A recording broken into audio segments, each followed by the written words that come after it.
کشمیر کے ضلع کپواڑہ کے ہندواڑہ میں انکاؤنٹر جاری ہے۔ اس انکاؤنٹر میں 2 ملیٹنٹوں کی ہلاکت کی خبر ہے، جبکہ 2 پولیس اہلکار اور 2 CRPF جوان شہید ہوئے ہیں۔ IGP کشمیر SP پانی شہیدوں کو خراج عقیدت پیش کیا۔ اس موقع پر DIG شمالی کشمیر بھی موجود تھے۔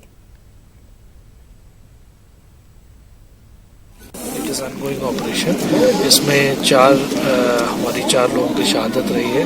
CRPF کے انسپیکٹر ہیں اور ایک جوان، JN کی پولیس کے 2 جوان کی شہادت رہی ہے۔ اور جیسے آپ کو پتہ ہے کہ ابھی آپ نے دیکھا یہاں پہ ریکلائنگ ہوا اور آپریشن جو ہے وہاں پہ ابھی کنٹینیو چل رہا ہے۔ جیسے ہی آپریشن کے بارے میں کوئی تفصیلات آئے گی تو ہم آپ کے ساتھ شیئر کریں گے۔ آپریشن جو ہوتا ہے وہاں پہ دونوں طرف سے گولی چلتی ہے، تو جب گولیاں چلتی ہے تو آپریشن سائٹ میں اس طرح کی چیزیں ہوتی ہیں، تو اس میں کوئی چوک کی بات نہیں ہے۔ یہ بات ہے کہ جہاں پہ آپریشن ہو رہا ہے وہاں کافی سویلین پاپولیشن بھی ہے، ان کو بھی ایویکویٹ کرنا پڑتا ہے۔ ان کو ہم نے ایویکویشن کیا اور وہ جو جگہ ہے کافی کنجسٹڈ ہے اور اس میں جو آپریشنل ڈیفیکلٹیز آ رہی ہے اس کو دیکھتے ہوئے جو صحیح کارروائی وہ کی جائے۔ ملیٹنٹس کے بارے میں جو تفصیلات ہے 2 ملیٹنٹ ہونے کی ہمیں جانکاری ہے۔ جیسے ہی آپریشن کمپلیٹ ہوگا اس بارے میں۔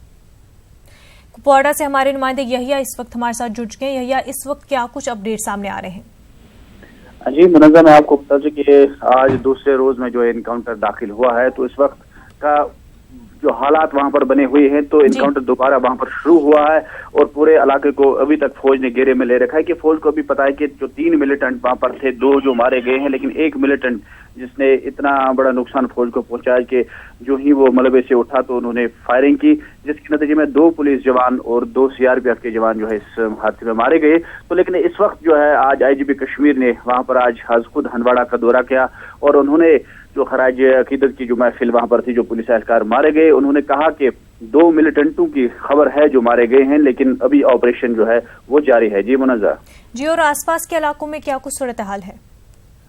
کل تک جو سچویشن وہاں پر تھی تو کافی پتھراؤ بھی ہوا تھا، جس میں ایک نوجوان کی موت بھی ہو چکی تھی وہاں پر، لیکن ابھی تک جو حالات ہے اس وقت حالات قابو میں ہیں، پتھراؤ کی کوئی خبر نہیں ہے، لیکن پورے علاقے کو جو ہے فوج نے اس وقت گھیرے میں لے رکھا ہے اور کسی بھی شخص کو وہاں جانے کی اجازت نہیں دی جا رہی ہے انکاؤنٹر سائٹ پہ، تاکہ کسی جو ہے عام شہری کی موت نہ ہو جائے۔ تو اس وقت جو خانہ تلاشی ہے، گھر گھر جو ہے تلاشی جاری ہے، لیکن ابھی تک جو حالات ہیں فائرنگ کا تبادلہ جو ہے رک گیا ہے اور باقی علاقے جو ہیں جو ہندواڑہ ڈویژن ہے اس پہ قدغن ہے، باقی جو کپواڑہ ایریا ہے اس پہ اس وقت لوگ آسانی سے آواجاوی کر رہے ہیں۔ جی منزہ، یحییٰ، ملیٹنٹوں کی شناخت ابھی تک ہو پائی ہے؟ ایکچولی جو سویرے سے جو ڈیڈ باڈیز وہاں پر پولیس کی تھی وہ مل گئی، کیونکہ کل تک وہ نہیں اٹھا پا رہے تھے وہاں سے، کیونکہ یہ لگ رہا تھا کہ ملیٹنٹ جو ابھی ہے کسی مکان میں چھپا ہے، تو لیکن ابھی تک وہاں پر ملیٹنٹوں کی جو 2 ڈیڈ باڈی ہے وہ نہیں نکال پا رہے ہیں کہ وہ ملبے کے نیچے آ چکے ہیں۔ وہاں پر 2 رہائشی مکانوں کو کافی نقصان پہنچا ہے، لیکن ابھی فوج وہاں پر جانے سے ایک طرف خطراتی بھی ہے کہ جو ملیٹنٹ کی خبر ہے، جو ایک ملیٹنٹ ابھی لائیو ہے جو زندہ ہے، اس کی وجہ سے وہاں پر نہیں جا پا رہے اور ملیٹنٹوں کی لاشیں جو ہیں وہ بھی نہیں نکال پا رہے ہیں۔ تو اس سچویشن میں ابھی تک یہ پتہ نہیں چل رہا ہے ملیٹنٹ کون ہے، کس تنظیم سے ہیں، ابھی تک اس پہ جو ہے کوئی خبر نہیں آ رہی ہے۔ جی منظر، بالکل یحییٰ، بہت بہت شکریہ آپ کا۔